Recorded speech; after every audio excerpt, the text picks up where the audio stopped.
Okay, let's unpack this. We talk a lot about mythology on this show, and usually when we crack open a massive epic like Yanyi or the Investiture of the Gods for the English speakers, we gravitate toward the headliners. Right, the big names. Exactly. You know the ones I mean, the Zeuses, the Odins, or in this specific case, the Jiangzias and the Nezas. The ones on the movie posters, the ones with the action figures. Yeah, the poster boys for magical violence.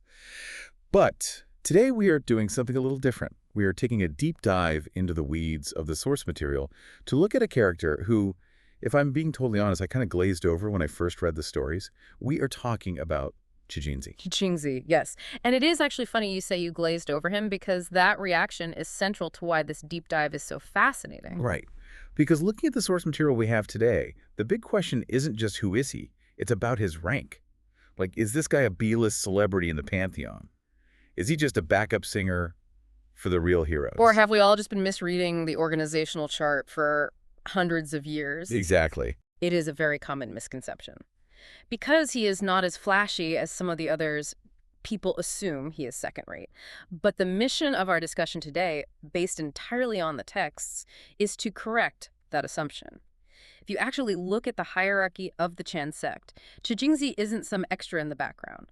The sources define him as a core combatant. A core combatant. That sounds serious. It is. He is a crucial executive figure. So today isn't just a character study. It is really a look at corporate hierarchy, but, you know, with immortals and magical mirrors and thousand-year-old feuds. I love that. So let's start at the very beginning. Who is this guy, really? What are his credentials on paper? Well, to understand Chi Jing Zi, you have to understand the exclusive club he belongs to, the 12 Golden Immortals. The 12 Golden Immortals. That sounds like a pretty elite group. It is the inner circle. In the world of Feng Yanyi, there are thousands of practitioners and random spirits and minor deities. But the 12 Golden Immortals are the direct disciples of Yuan Shi Tianzun, the primeval Lord of Heaven. So basically the CEO of the universe. Pretty much. And getting into this group isn't about just signing up. It requires thousands of years of cultivation or daxing. Just being on this list puts you in the top 0.01% of the magical world. So just being on the list is a huge deal. He is not an intern. Huge deal. He is peers with the heavy hitters. He is in the same graduating class, so to speak, as Guang Chengzi and Yuding Zenren. Yuding Zenren, who taught the famous Yang Jian, right? Exactly. And Tai Zenren, who taught Neza. Okay, so he is sitting at the same table as the guys who trained the absolute greatest warriors in the book. Precisely. He is part of the same generational system. The source makes a specific point to say he is not an outer disciple or merely a registered student. He is a bona fide member of the core management team of the Chan Sect. So status-wise, he has the badge. He has the key card to the executive washroom. He certainly does. In fact, in many listings, he is cited second, right after Guang Chengzi. And here's where it gets really interesting. Just because you are on the board of directors doesn't mean you have the same job description as everyone else. Right. The source material actually breaks the 12 Golden Immortals down into tiers. It is like a power ranking or maybe a responsibility ranking. It is a tier list, yes. That's right. And everyone loves a tier list. This is where we really see where Chi Jing Zi fits in. The analysis divides the 12 into 3 specific tiers based on their function in the war. Walk us through this. Who is at the top? Who are the tier 1 guys? Tier 1, these are the core representatives, the faces of the franchise. You have Guang Chengzi, who is basically the head of the 12. He is the one ringing the bell, literally the golden bell, to start the war. And you have figures like Nanji Shanwang, the old man at the South Pole. I always picture him as the guy with the big forehead holding a peach. That is the one. But in the hierarchy, he operates at that high, almost administrative leadership level. These are the guys cutting the ribbons and making the speeches. Okay, so that is the C-suite, the public face. Let's skip to the bottom for a second. Who is tier 3? Tier 3 are the low-profile members. Characters like Huanglong Zenren, the Yellow Dragon, or Ling Bao. Wait, isn't he the one who constantly gets captured? Unfortunately, yes. In the narrative, the Tier 3 characters are powerful, certainly, but they often serve the role of the Worf effect. The Worf effect, meaning they get beaten up to show how strong the bad guys are so the real heroes can step in. Exactly. They exist to raise the stakes. The jobbers of the immortal world. Yeah. Okay, so where does our guy Chi Jing Zi land? He sits firmly in Tier 2, the core execution layer. The core execution layer. That sounds intense. It is. He is there alongside Yuding Zenren and Tai Zenren. This is the upper mid-level of combat power. The source describes him as a strong general in the execution layer. So if Tier 1 is the CEO and President Tier 2 are the VPs who actually have to get their hands dirty. That is a great analogy. He isn't the figurehead, but he isn't marginalized either. He is the engine. When the Chan Sect needs something difficult done physically or metaphysically, they look to this tier. Which brings us to the evidence. It is easy to say he is a strong general, but what has he actually done? The source highlights a very specific case study involving a character named Yin Hong. Yes, the Yin Hong incident. This is probably the most significant plot point for Chi Jing Zi, and it tells us everything we need to know about his authority and his burden. For those who need a refresher on the soap opera that is Feng Xinyanyi, who was Yin Hong. Yin Hong was a prince. Specifically, he was the son of King Zhu of Shang, who is the main villain of the story. Wait, so Chi Jing Zi recruited the son of the enemy leader, yes. That is a bold HR move. It is incredibly bold. Chi Jing Zi accepted Yin Hong as his personal disciple. Now stop and think about the implications of that mentorship. Well, it means he's allowed to take students. It means much more than that. It proves he has independent rights to recruit. He isn't asking for permission for every hire. It also proves he possesses a stable, independent Daoshang, a place of enlightenment. Like a dojo. Right, specifically the Cloud Cave on Mount Taiwa. You need your own territory to train a prince. Yeah, you can't raise royalty on a couch in someone else's cave. Exactly. And crucially, it implies he possesses the authority to teach high-level lethal magic. You don't hand a prince a wooden sword. Chi Jing Zi gave him the yin-yang mirror. So let's pause on the yin-yang mirror for a second. Because in terms of magical tech, this thing is terrifying. Explain how it works. It is binary. One side is white, one side is red. You shine the white side at someone and they die immediately. Soul gone. You shine the red side and they come back to life. So it is a point-and-click kill switch. No martial arts, no dueling, just off. Correct. It is a supreme treasure. And handing that to a teenager implies a level of trust and authority that is off the charts. But the Yin Hong story doesn't exactly have a happy ending, does it? This is where the executioner title starts to feel a bit darker. No, it doesn't. And this is the tragic yet defining moment for Chi Jing Zi. Yin Hong is sent down the mountain to help the good guys, the Zhu army. But on the way, he meets a rogue influencer named Shen Gongbao. Ah, the classic devil on the shoulder. Exactly. Shen Gongbao convinces the prince that blood is thicker than water and that he should support his father, the tyrant King Zhu. So Yin Hong switches sides. Oof. That is a manager's worst nightmare. The employee you trained, the one you gave the admin passwords to, goes rogue and tries to burn down the building. It is catastrophic. Yin Hong uses the yin-yang mirror, the very weapon Chi Jing Zi gave him, to slaughter the Chan forces. He is killing Chi Jing Zi's allies. So what happens? Does the CEO Yuan Tianzun step in? Does the war hero Zhang Zia take him out? No, and this is key. Chi Jing Zi has to handle it personally. The source calls it cleaning up the household. He has to take out his own student. Yes, he eliminates the threat. But it is not just a physical fight. In the context of Feng Xinyanyi, this is about karma or causal events. Causal events. Break that down for us. Why is that different from just a normal battlefield duel? In this mythology, killing a powerful figure, especially one with royal blood and destiny like Yin Hong, carries a massive karmic weight. It is a spiritual burden. Like a metaphysical blowback. Yes. Ordinary immortals cannot shoulder that. They would be crushed by the bad luck or the cosmic backlash of murdering someone so tied to the fate of the world.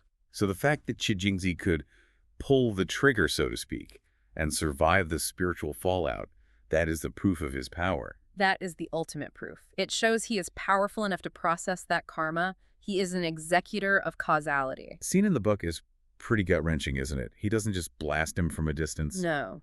Chi Jing Zi confronts him. He actually weeps. He tries to talk him down. But when he realizes Yin Hong is too far gone, he unrolls the Taiji diagram, a supreme treasure of the sect, and Yin Hong turns to ash. Chi Jing Zi is crying the whole time. Wow. That puts him in a totally different light. He is not just a guy with a sword. He's like a cosmic hazardous waste disposal expert. He deals with the mess that no one else can touch. That is a very colorful way to put it, but yes, he deals with the high-risk, high-consequence problems. The dirty work of the heavens. So this brings me to the big question, though. If he is this Tier 2 powerhouse, if he is taking down princes and processing karma, why does he have a branding problem? Why did I and so many others feel like he lacks presence compared to someone like Guang Chengzi? The source identifies 3 fascinating reasons for this branding problem, and honestly, it is a lesson in marketing. Okay, hit me with reason number one. Reason number one is the gear. The gear. Mm-hmm. But we just said the mirror is a kill switch. It is effective, but is it iconic? In Feng Shunyani, your brand is often defined by the visual impact of your weapon. Guang Chengzi has the Fantian Yin, the overturning heaven seal. Which is a giant gold brick, right? It is a tactical nuke in the shape of a brick. He throws it and it smashes people flat. It is visceral, it is loud, it is memorable. Right. Chi Jing Zi's yin-yang mirror is subtle, it is a beam of light. It works, but it doesn't have the same crunch for the audience. So he loses on aesthetics. Yeah. It is the difference between a sniper rifle and a sledgehammer. People remember the sledgehammer. Precisely. What is reason number two? This is the big one. Reason two is the legacy failure. Ah, right. The student. In the Feng Shui system, a master's fame is inextricably linked to their disciples' success. Look at Tai Zenrin. He is famous largely because Neza is famous. Neza is in every movie, every video game. And Tai gets to be the cool uncle in all those stories. Right. Or Yuding Zenrin. He is revered because Yang Jin is the ultimate warrior who never loses. It is like a coach. If your player wins the MVP, you are a genius coach. Exactly. But Chi Jing Zi's inheritance line broke. Yin Hong didn't just fail, he died. He died as a traitor. So Chi Jing Zi didn't get the PR boost from a successful student. He lost that downstream marketing. That is rough. He did the work, he had the skills, but the product failed in the market. And that leads directly to reason three, which is role definition. Which is what exactly? He isn't designed to be the charge into battle general. The source describes him as a management type golden immortal. A management type. That sounds boring. Think of it this way. He is a camp stabilizer. While the others are out there getting glory on the battlefield, Chi Jing Zi is often holding the fort, managing internal affairs, or dealing with these messy disciplinary issues. Can you give us an example from the text of him stabilizing the camp? Sure. There's a moment where Jiang Ziya, the commander-in-chief, is cursed. His soul is literally being dragged out of his body by a dark ritual. The army is panicking. Who saves him? Let me guess. The cleaner. Chi Jing Zi. He enters the enemy trap, retrieves the soul, and puts it back. He is the IT guy recovering the hard drive after the CEO clicks a phishing link. That is startlingly accurate. He also navigates the 10 absolute arrays, these massive magical traps. He goes and scouts the danger and sometimes neutralizes the trap so the others can pass. He takes the risk so the heroes can get the glory. It is internal administrative stability. It is vital, but let's be honest, it is not exactly sexy. It is not. No one makes a movie about the chief risk officer. They make movies about the guy storming the beach. But without the risk officer, the company collapses. So what does this all mean? If we zoom out, what is the verdict on Chi Jing Zi based on all these sources? If we summarize his role based on the texts, Chi Jing Zi is the backbone of the Chan Sect. The backbone. Look at the checklist we've covered. Stable cultivation, check. Independent territory, check. Authority to teach, check. And the unique ability to manage high-risk problems. He is the guy who keeps the lights on and the demons out. He is the system player. In the context of the Great War of Gods, which is this massive conflict involving destiny shifts and camp confrontations, you have protagonists and you have system players. And without the system players, the protagonists have nowhere to stand. Exactly. He maintains order so the stars can shine. He manages the internal risks like a traitorous apprentice so that the broader war effort doesn't implode from the inside. You know, the source material made a really interesting point about the Kalpa, the tribulation. The idea that this war is a purification process for the immortals. Yes. That is the metaphysical layer we cannot ignore. The Golden Immortals have accumulated dust on their souls. They need the war to bring it off. So when Chi Jing Zi had to kill his student, that wasn't just a job. That was his test. That was his trial by fire. If he had hesitated, if he had let Yin Hong go because of love, Chi Jing Zi might have failed his tribulation. He might have fallen from the rank of Golden Immortal. Because he couldn't do what was necessary. Right. By executing the judgment, he proved his Tao heart was firm. He chose the abstract principle of the will of heaven over his personal attachment. Which makes him sound kind of cold-blooded. Or incredibly disciplined. To the Taoist mindset of the book, it is the ultimate detachment. It proves he is fit to be an immortal because he isn't bound by earthly emotion. But he cried. You said earlier he wept. He did, and that is the nuance. He isn't a robot. He feels the pain, but he does the duty anyway. That is what makes him a core combatant. You can trust him to push the button, even if it breaks his heart. It is interesting comparing him to Guang Chengzi. They were often seen together in the book, right? They are almost a duo. And there is a theory in the sources that Chi Jing Zi is actually the conscience or the stabilizer of the pair. Guang Chengzi is a hammer. He is aggressive, he starts fights. Chi Jing Zi covers the rear or handles the fallout. The celebrity and the handler. Exactly. It is really a reframe of how we view value in a team. We usually value the person who scores the goal. We rarely value the person who prevented the other team from stealing the ball in the midfield. And Chi Jing Zi is the ultimate midfielder. He controls the flow, he stops the threats before they reach the goal, and he rarely gets the post-game interview. That is such a solid takeaway. It makes me want to go back and reread his sections with this entirely new lens. He is not boring. He is just competent in a way that doesn't scream for attention. Competence is often quiet. Incompetence is usually loud. The fact that Chi Jing Zi operates somewhat under the radar is actually proof of his effectiveness. So we have established he is Tier 2, a core executive, a karma processor, and the victim of some seriously bad luck with his apprentice. He's the essential middleman. Powerful, capable, and vital for the organization's survival. Before we wrap up, I want to leave our listeners with something to think about. We have been talking about mythology, but this feels very applicable to real life. It really does. And here is the provocative thought I would like to leave you with. We often judge characters or colleagues or friends by their flashiest moments or their famous success stories. We look for the fan tian yin, the big shiny object. Or the famous protege who makes them look good. Right. Yeah. But in a complex system like the Chan Sect or a corporation or even a family, is the cleaner actually carrying the heavier burden? The cleaner. The one who has to mop up. The one who quietly handles the messy, high-risk betrayals like the Yin Hong incident. Oh. The one who has to do the hard, ugly thing to protect the group knowing they won't get a statue built for it. Is that actually a higher form of strength than just being the hero on the front lines? That is a heavy question. The burden of the invisible work.